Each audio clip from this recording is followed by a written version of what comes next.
Bien, estamos acá con el señor Ricardo Salinas Pliego. Bienvenido a nuestro país. Muchas gracias, por estar con nosotros. Muchas gracias. Señor Salinas, el octavo presidente de la era democrática en nuestro país ha tomado posesión. ¿Qué significado ve usted en este tipo de cosas? Me parece que es una muy buena señal el que haya un proceso democrático en Guatemala y que haya un cambio ordenado. En muchos otros países estamos viendo el grave problema que es no tener el sistema democrático. Lo hemos visto en los países árabes, donde ha habido revoluciones y muertes y cosas. Aquí no, aquí a pesar de los problemas, pues el cambio se da de una forma ordenada, de una forma democrática, y eso nos llena de satisfacción y de optimismo. Por otra parte, pues escuchando el mensaje del general Otto Molina, pues queda clarísimo que el reto aquí de Guatemala es acatar la violencia, ¿verdad? Y creo que él está muy consciente de eso y se va a ocupar de que así sea. Una de las cosas interesantes en el discurso fue la mención que hizo que creía en la empresarialidad, porque era la única capaz de producir riqueza. Bueno, lo que pasa es que si vemos al final del día, el gobierno es un aparato burocrático. El gobierno no es un aparato productor, es un costo. Entonces, entre más grande sea su gobierno, pues más costoso es la operación del país. Uno piensa que el gobierno hace las cosas, pero en el fondo es que está tomando impuestos y quitándole a algunas personas y se los da a otras. Pero pues para quitar primero hay que producir, ¿no? Este tipo de mensajes, de detalles en un mensaje presidencial, ¿es interesante, es atractivo para los inversores? Bueno, yo creo que sí, y de hecho había varios colegas, amigos, empresarios en el evento, y todos estamos muy a la expectativa de qué va a pasar, porque la inversión que es tan necesaria para crear empleo, la inversión tiene que venir precedida de confianza. Y la confianza, pues es muy difícil de ganar y muy fácil de perder, ¿verdad? Entonces yo creo que el mensaje que dio el presidente nos da confianza y nos hace pensar que sí hay mucho que hacer en Guatemala. Es un país que tiene muchos recursos. Justamente de eso le quería preguntar. Desde México, ¿cómo visualizan Guatemala de una forma en la que puede haber oportunidad para los buenos negocios, para hacer cosas buenas, grandes? Sí, bueno, yo a veces digo que de broma, nosotros vemos a Guatemala como los americanos ven a nosotros, ¿no? Entonces, sí, claro. No, o sea, es broma, ¿verdad? Porque evidentemente México es un país de 112 millones de habitantes, pero pues comparado con los Estados Unidos pues es muy pequeño, ¿no? Y lo mismo pasa con Guatemala, pues es un país de 14 millones de habitantes, comparado con México es muy pequeño, los vemos así. Pero no, eso está mal, y de hecho nosotros en el grupo tenemos ya pues casi 20 años de operar en Guatemala a través de las tiendas Electra, del Banco Azteca, ahora de la televisión Azteca. Entonces, nosotros conocemos Guatemala muy bien y como decía, es un país rico en recursos y tiene una gente muy noble y muy deseosa de trabajar y de salir adelante. Y lo que ha faltado es organizar correctamente las estructuras para que haya orden y haya seguridad y haya confianza. Una pregunta algo personal. ¿Cuántas veces ha venido a Guatemala? ¿Nos conoce bien? Sí, bueno, bastantes veces, sí, o sea, más de 10, 15 veces fácil. ¿Qué experiencias ha tenido en nuestro país? Pues mira, se parece muchísimo a México, esta misma influencia de la parte indígena con la parte española, la síntesis, el mestizaje, las creencias un tanto mágicas, la religión, o sea, es muy parecido, ¿no? Pero evidentemente, pues Guatemala tiene lo suyo y tiene una historia muy rica y pues tiene una posición geográfica privilegiada, ¿no?, entre los dos océanos. De manera que nosotros lo vemos con mucho optimismo y creemos que hay mucho, mucho por hacer. Y de hecho tenemos proyectos importantes de inversión aquí en la cuestión de extracción de recursos, de manera ecológica. Vamos a crecer mucho más la parte financiera de nuestro grupo en Guatemala. Y obviamente tenemos grandes planes para la televisión azteca, Guatemala, que tiene que tomar un papel pues más protagónico. Hablando un poco de lo que está pasando a nivel mundial, porque estamos viviendo también épocas bastante interesantes. Europa está viviendo un colapso, Estados Unidos un colapso. Yo oía el comentario, ¿es el fin del estado de bienestar?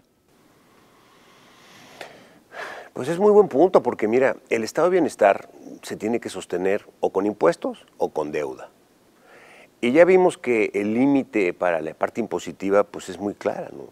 De hecho, aquí en Guatemala tienen un problema serio de una brecha que se está abriendo entre los ingresos y los egresos. Y esto se habla de reforma fiscal, o sea, traducción, aumentar los impuestos. Pero claro, pues nadie quiere pagar impuestos. Y hoy por hoy, los impuestos de Guatemala son pagados por la parte empresarial en su gran mayoría. Las personas físicas casi no pagan impuestos y la base es muy pequeña. Entonces, el país tiene que decidir qué quiere. Si quiere estado de bienestar, entonces hay que pagarlo. Y va a ser por impuestos, porque la deuda pues tiene un límite y creo que ya están aquí muy cerca de la deuda. Eso que está pasando en Guatemala está pasando en todo el mundo. Sí, en mi opinión, es una cuestión insostenible. Las personas que están en los gobiernos no les gusta reconocer que la acción gubernamental pues necesariamente tiene que tener límites. O sea, el gobierno no puede hacer todo y lo que hace a veces omite lo más importante, que es la seguridad y la justicia. Esa parte sí no se puede privatizar, pero sí se puede privatizar perfectamente bien los bancos, la construcción, la infraestructura, ¿no? Y la verdad es que el Estado, no nada más en Guatemala, sino en todo el mundo, es un muy mal empresario. Gasta mucho, genera poco, hay unos conflictos de gestión brutal, muchas personas ven al Estado como una forma de enriquecerse en lo personal. Pues es todo lo que está mal con el Estado, ¿no? Hablando un poco de Guatemala a México nuevamente, regresando a ese tema, usted pues apuntaba un muy buen punto. Como Estados Unidos los ven a ustedes, ustedes nos ven a nosotros en ese sentido. Pero, ¿qué expectativas puede tener esa relación Guatemala-México hacia el futuro? Mira, yo creo que es totalmente natural que haya una integración mayor. Cuando tú ves, por ejemplo, la frontera del Océano Pacífico, hay un río, el Suchiate, y de un lado está Tapachula y del otro lado está Guatemala, ¿no? Evidentemente, eso debería ser una sola unidad económica. A nosotros nos pasa, tenemos Electra y Banco Azteca del lado de Guatemala y del lado de Ciudad Hidalgo y de Ciudad de Tapachula.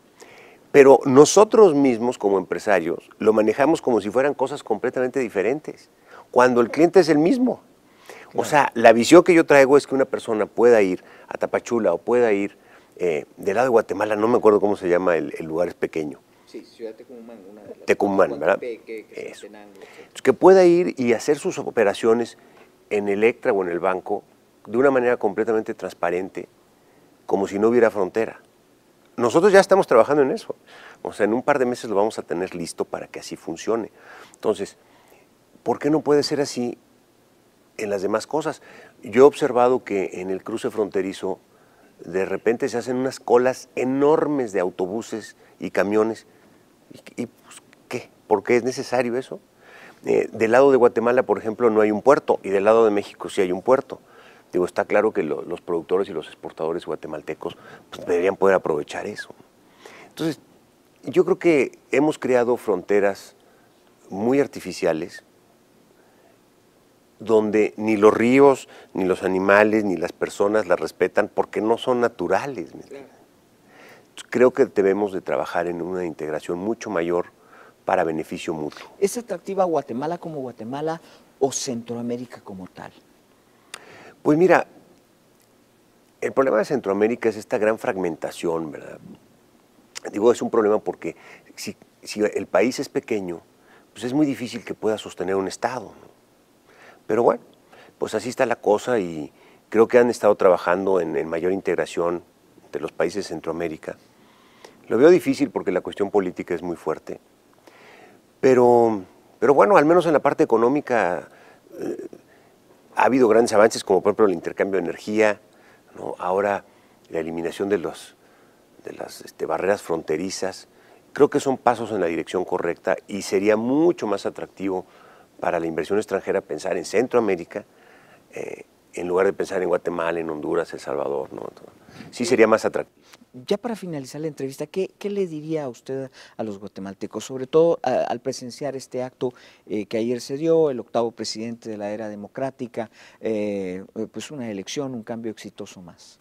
Bueno, en primer lugar los felicito porque, como dije, no es fácil lograr un cambio ordenado, un cambio democrático en el mando del país. Y eso es motivo de orgullo y satisfacción.